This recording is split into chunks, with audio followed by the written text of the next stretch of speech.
Hi everyone, just wanted to do an update on the garden.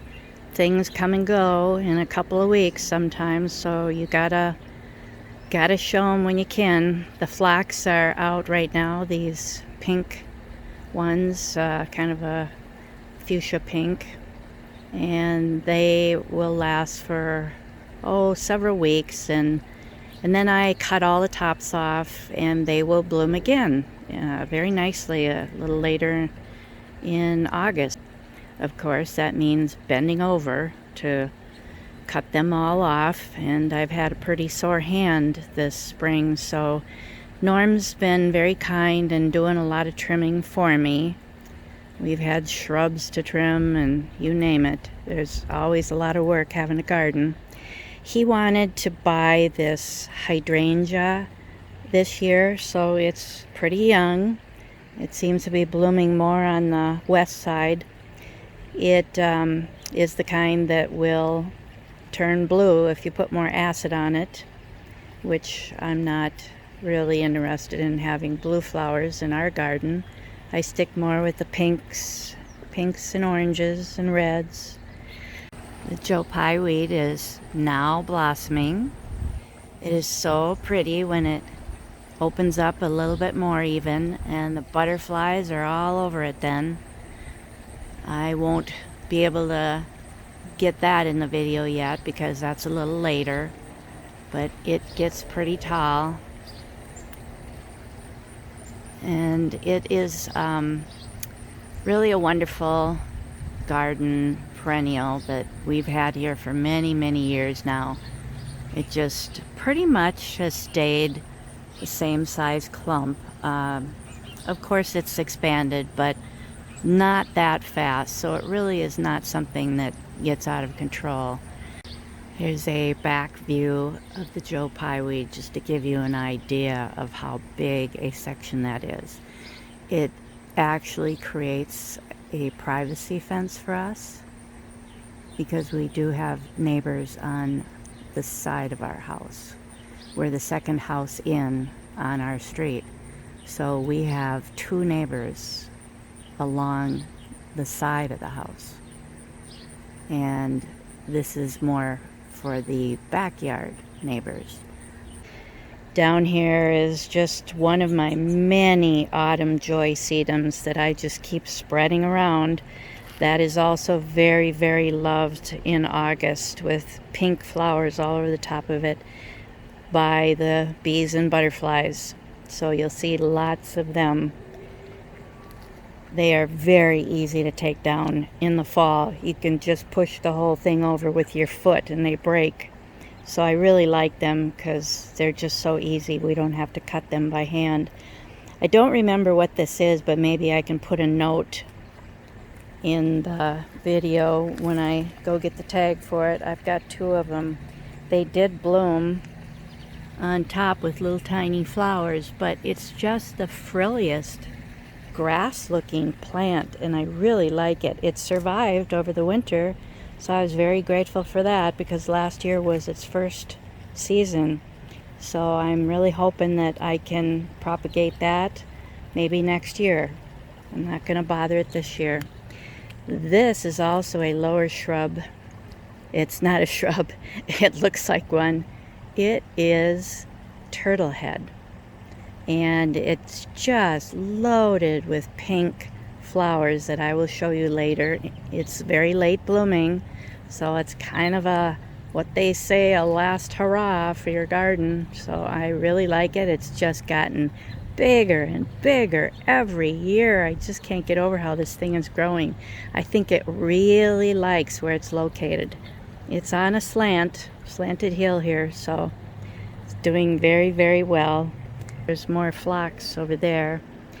We started several years ago growing Virginia creeper for the red fall color on some red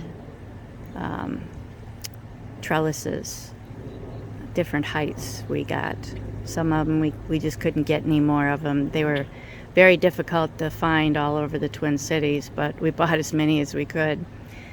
It just gives us some more privacy, and it's very, very nice in the fall. I just wanted to show you the phlox again, how much more open it is now than it was when I did the first clip earlier in July. So I'm very happy with this one.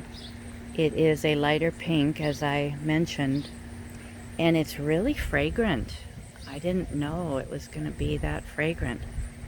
So they keep improving on perennials all the time. Maybe it's a little bit of a hybrid.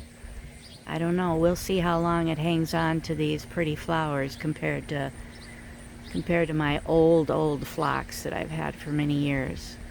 They look very nice, so I'm happy with that. As you can see, I have a lot more of the sedums. They're so easy to grow, no fuss, no mold, no problems. I tried planting some cosmos this year for annuals, and I haven't picked the buds off of them. They're not doing quite as well as I would have liked. Maybe I picked out a smaller version and don't realize it. I did try putting some phlox in with some of my sunflowers. I really enjoy having tall plants, but you really need to put them in these tomato cages.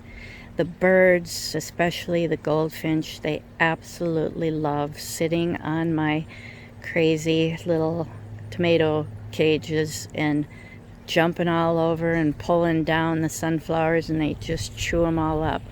This is a little new phlox down here that's quite coral colored, kind of different. I just wanted to try that, but that wasn't doing so well. Oh wow, I see this grass. I stuck a grass back here because there was an opening. It's an annual.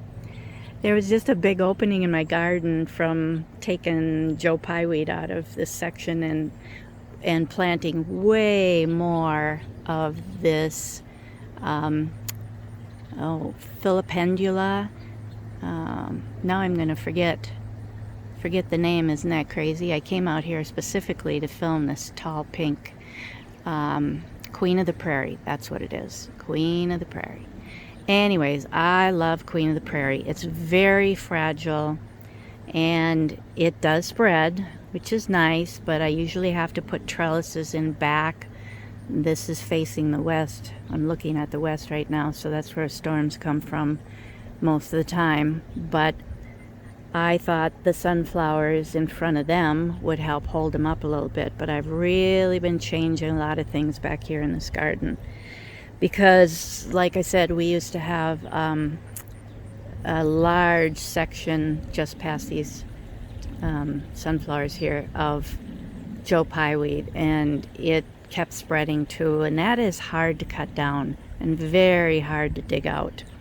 But Norm helped with that, and I had to put some Roundup on some of it to try to get rid of it, because I wanted to do the Queen of the Prairie instead. It doesn't last quite as long, but when the soft pink blossoms are done, they turn to a little tiny darker seed head.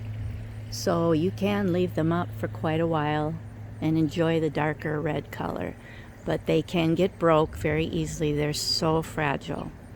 That is another reason why I like them, because they're pretty easy to push them over too in the fall, and they break off.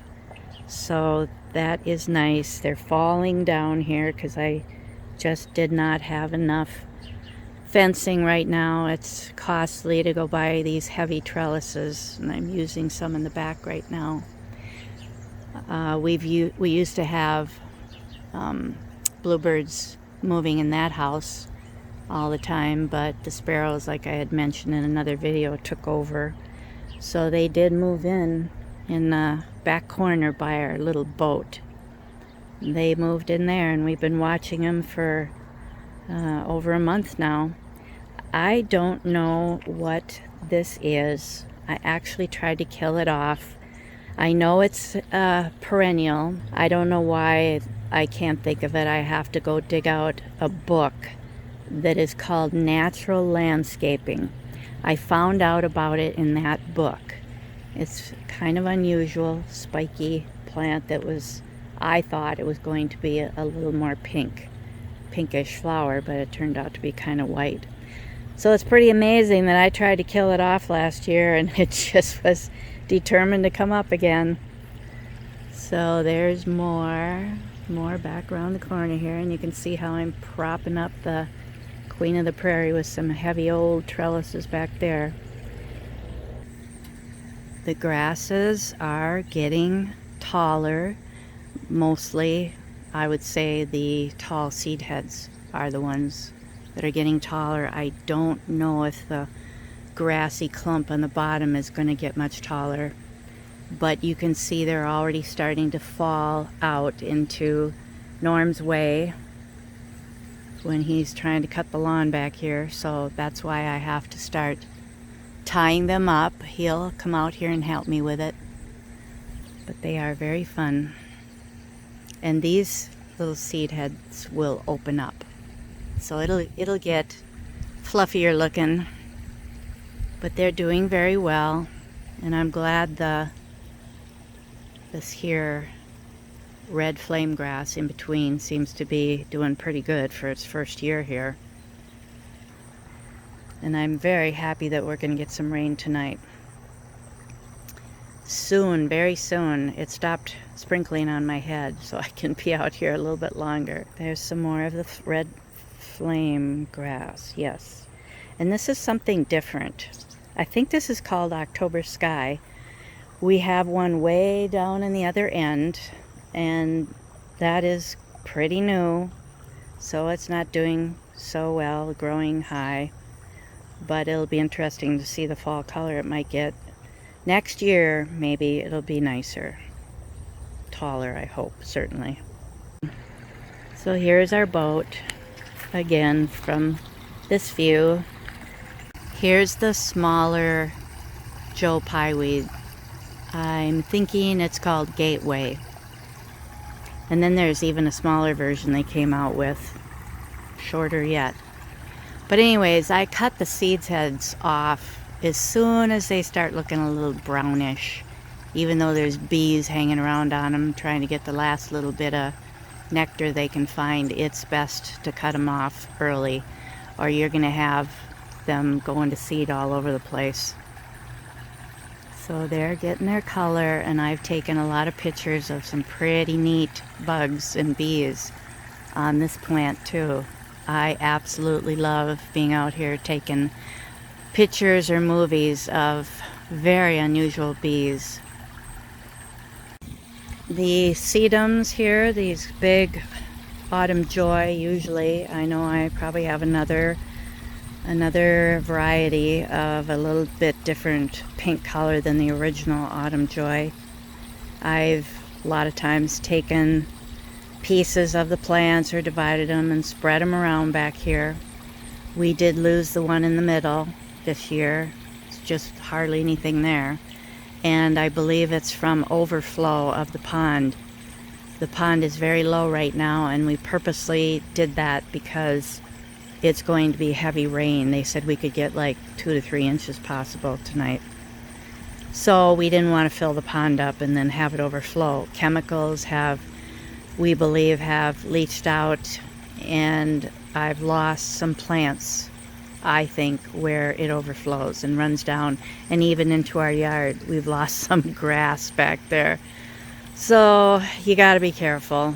You just can't be dumping a bunch of chemicals in to kill off algae when you know it could be heavy rains coming. These dainty little purple flowers here are called purple robe. There's a real name for it that I'll probably put on the video here so you can see what the real name is, but all I ever remember is purple robe. I planted a little of it many years ago, actually, even on the side of the house, and then I moved some over here, and it spreads by seed. So all of this comes up for me every summer, and I have to be careful not to throw around too much preen, or of course you're not gonna get the flowers. So it is absolutely loved, by butterflies. So it's just off our patio here and the kitchen door or dining room area where we eat. So we have wonderful videos and photographs of tiger swallowtails, pretty much it seems, and even the giant swallowtail. I don't recall seeing monarchs on it as such, but the other butterflies absolutely love it. It's really a dainty, dainty flower. It's just got these little tiny ferny leaves, but it's so small. It's almost like you'd think of, oh, now I can't think of the alyssum, like what alyssum looks like, real tiny little flowers. The sunflowers here are looking much, much thicker and higher. I really enjoy these. They've been here for many years now. Very easy to grow. I do put up the tomato cages around them when they're quite young, and then I have to try to remember to get out here every so often and feed some of the main branches coming up through the tomato cages to make sure they're propped up better. They're on a slight slope, so they sure want to fall out. This is a new split rail fence that Norm had to put up this year. This end post here just rotted and broke off. The fence fell over this spring. So that was a fun project for him to do. He's always got something to do around here in the yard. So I'm very pleased all the time with the sunflowers. The squirrels love to sit up there and break them off. They chew them up too. I don't think they like them all that much, but they still continue to try to chew them up. The annuals are looking better since the first time I did some of the film clips a couple weeks back. It's still July.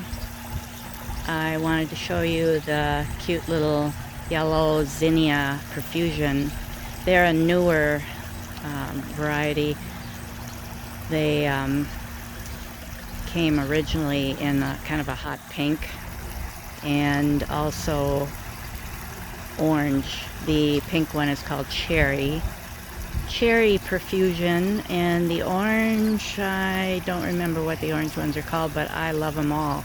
I used to put a lot of them across the back of the pond, all across the back of the pond there, but with my very, very sore hand this year, I just did not get to putting a lot more annuals in. Norm really misses them. He loves lots of color, but it was too hot too. It just, right away it got too hot this year. So I've got Salvia here that I wanted to show you, the blue, purple, I'd say purple Salvia. They are very, very loved by the hummingbirds, and I'm glad that there's something for them. They are here a lot in the garden. I don't have a hummingbird feeder for them. That's an awful lot of work for me too, with all the work I have of feeding the birds and squirrels and ducks. We're trying to cut back on all of that. Not the birds so much, but the ducks and the squirrels are getting to be too much for us. It's expensive too. So these come up from seed quite a bit all across the back of the pond. They've been there for many, many years. This year I did add a few new, one little tray to help fill in. But I am very fortunate they're even spreading down here further. So that's always wonderful to get so many annuals for free. Those and the purple robe that I talked about are my two biggest free annual batches that are just wonderful. I just wanted to show you on the shed. I put up a couple of vintage flower plaques, plastic plaques. I can't remember exactly who made them. They could be Burwood. They are helping to cover up some nails in the flowers, the butterflies up above too. They're in a crummy position in my opinion, but Norm stuck them up there for me because I've been complaining about the great big nails that are sticking out all year long on that side of the shed. The reason why they're there is because Norm has this really cute scarecrow, large lighted, not scarecrow, skeleton.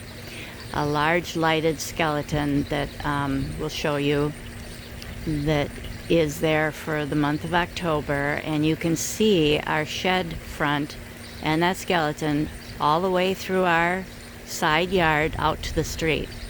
So it is wonderful to have had him for many years now. He's holding up.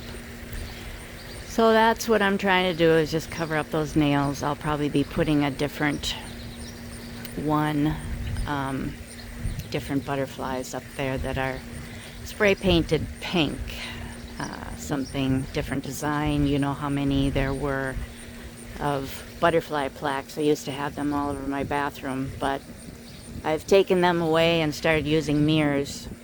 So I've got all these butterflies that I would really have fun putting on the shed someday if Norm would ever pound in the nails.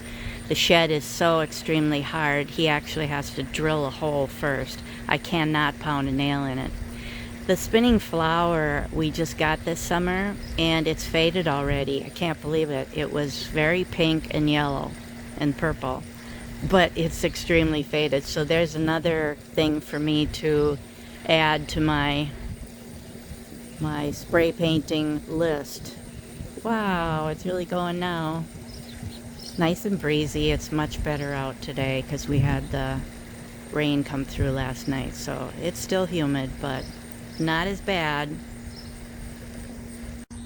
One more area I didn't get to is the path going around the back of the shed. They are just coleus and impatience.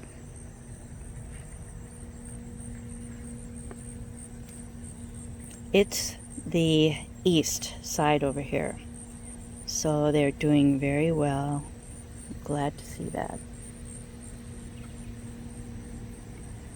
I should take you out in the front yard for the fun of it and show you some of my pots out there and explain why we have a pot on a huge stump out here this year.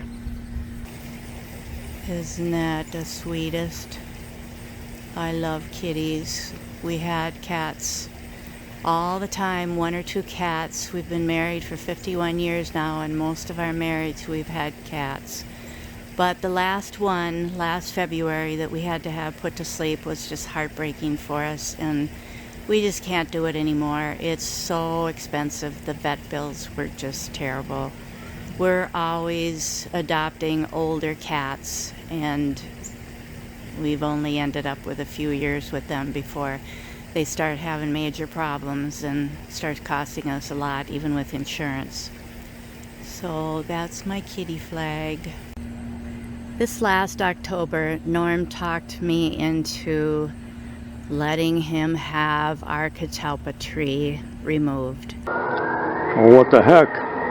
Somebody stole my Catalpa tree. It was here yesterday, the day before Halloween, and now it's gone. Somebody took it. I've got to get to the bottom of this.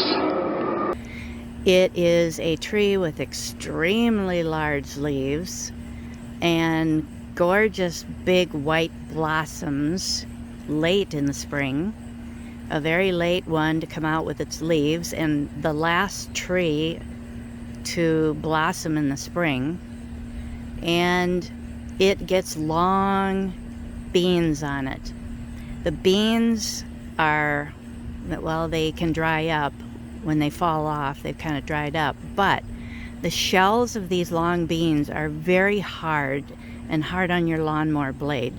So you got to go around and pick them all up. And that's backbreaking work. And we've been doing this for, 20 years or more. This tree was huge.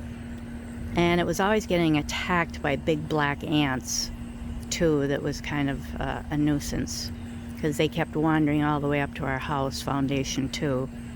So he finally begged me to let him have it taken down. So of course we took movies of that. That was fun. A lot of big equipment. Drove right up into the yard here. But they cut it off for me so I could have a pot here this year. I actually took a little piece of overdam perennial grass and put it in there. I could move that in the fall and plant it somewhere in the front or backyard, but my petunias are doing pretty well, and vinca vine, so I like that. And quite a few years ago, luckily, we decided to plant a very, very pretty fall colored maple that's I think it's a tricolor or fiesta, I'm not certain, but it's really grown fast, and we're so grateful for that, and it's just given us wonderful fall color. This is a green ash tree that is really messy. It's constantly dropping sticks and branches all over the yard, and it is in very big danger of dying from the emerald ash borer.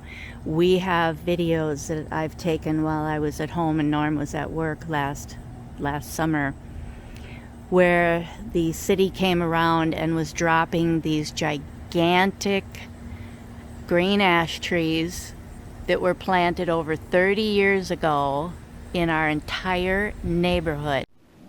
There it goes. Oh my goodness.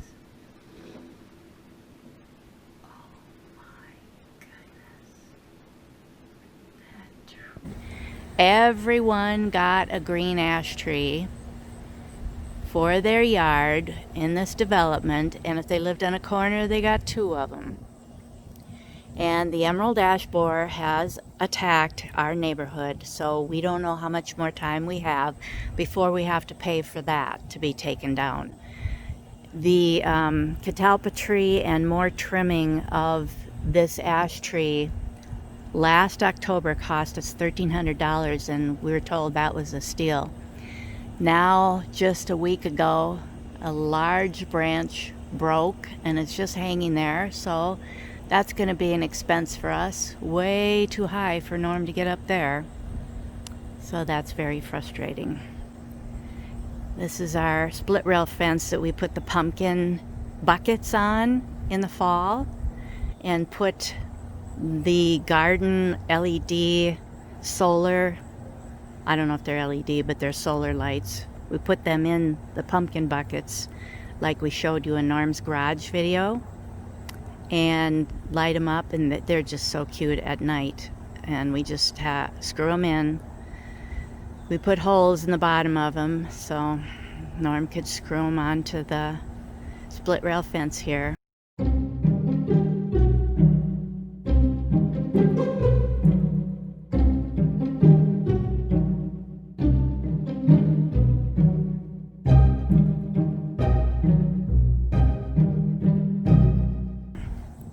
So I just do big pots every year, several big pots.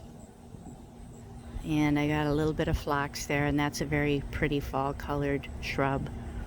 I begged Norm years ago for a really nice post that I could put pots on each side and a flag out front. I think that looks very nice, and that's a 9-bark shrub out there, a great big sedum, and a overdam grass that's out there. And there's our patio furniture, and that's the window that Norm showed you in his garage video. Here's one last look, late July, how things are growing. The Queen of the Prairie, way in back, is now just gone to the darker seed heads. And they are very beautiful in early July.